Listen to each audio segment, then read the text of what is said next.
ഇന്ന് നമുക്ക് ഉച്ചയ്ക്ക് ഊണിന് വേണ്ടിയിട്ട് ഒരു പയറ് തോരനാട്ടോ. അതിനുവേണ്ടി നമ്മൾ കുറച്ച് പയറെല്ലാം ചെറുതായിട്ട് അരിഞ്ഞെടുത്തിട്ടുണ്ട്. കറിയിലേക്കുള്ള ഇൻഗ്രീഡിയൻസ് ആണ് കേട്ടോ. കുറച്ച് ചെറിയുള്ളിയും വെളുത്തുള്ളിയും പിന്നെ പച്ചമുളകും തേങ്ങയും കറിവേപ്പിലയാണേ. എല്ലാം നന്നായി ചൂടായിട്ടുണ്ട് കേട്ടോ. ഇനിയിൽ കുറച്ച് വെളിച്ചെണ്ണ ഒഴിച്ചു കൊടുക്കാം. പിന്നെ കുറച്ച് കടുക് ഇടുന്നുണ്ട് കേട്ടോ. കടുകെല്ലാം നന്നായി പൊട്ടിയിട്ടുണ്ട് കേട്ടോ. ഇനി ഉള്ളി ഇട്ട് കൊടുക്കാം. നന്നായി മൂത്തുണ്ട് കേട്ടോ. ഇനി വെളുത്തുള്ളിയാണ് ഇട്ട് കൊടുക്കാൻ പോകുന്നത്. ഇനി പച്ചമുളകും കറിവേപ്പില ഇട്ട് കൊടുക്കണേ. പയറിട്ട് കൊടുക്കാവേ. ഇനി കുറച്ച് ഉപ്പും മഞ്ഞപ്പൊടി ആട്ടോ ഇട്ട് കൊടുക്കാൻ പോകുന്നത്.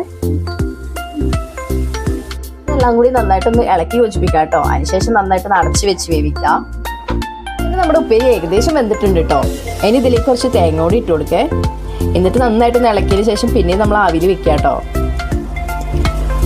അങ്ങനെ നമ്മുടെ പയറുപ്പേരി ഇവിടെ റെഡി ആയിട്ടുണ്ട് കേട്ടോ. പയറുപ്പേരി ഇഷ്ടമില്ലാത്തവർ എന്തായാലും ഒന്ന് ട്രൈ ചെയ്ത് നോക്കണേ. പിന്നെ അഭിപ്രായങ്ങൾ പറയാനും സബ്സ്ക്രൈബ് ചെയ്യാനൊന്നും ആരും മറക്കല്ലേ.